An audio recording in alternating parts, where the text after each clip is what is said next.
Take a look at the tunnel and then go on down there and circle around. We'll talk about it in a few minutes. Take a look at the tunnel on your way by. Circle around down there. We'll talk about it in a few minutes. There's too many people to put in this area right here. Wow. We're going down there.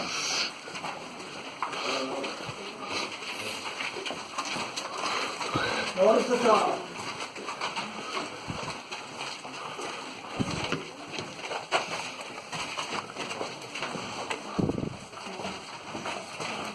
Notice the definition, please. Anytime you see a tunnel, it's called a drift.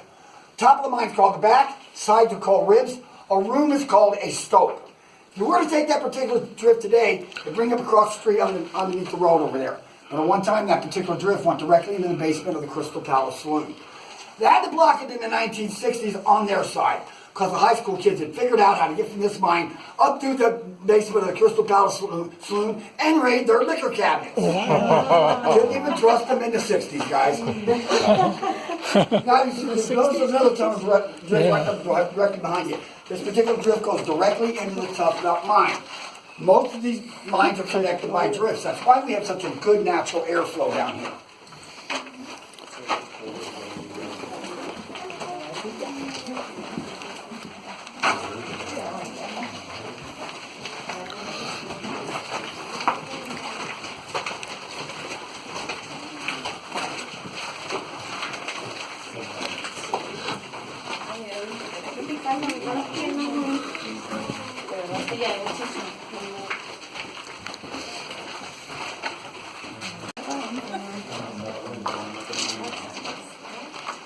You guys are now on the first level of this mine. You're 110 feet underground.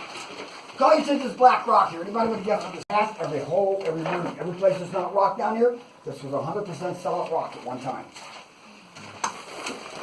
Now, I call your attention to these rock walls here. They've been here for a very, very long time. The mucklers were not only responsible for carrying the ore up to the surface, they're responsible for placing the beams and getting rid of all the waste rock, long ways to the surface. So what would they do? They'd take an interlock and make all these giant rock walls down here. You're going to see a lot of rock walls. They call this daubing. It's good for two reasons. Now you're not making all these trips to the surface with all this worthless waste rock, and it actually helps support the mine. Should one of these timbers decide to give way. Timber! 140-year-old ponderosa pine brought over from the Chiricahua Mountains 26 miles away.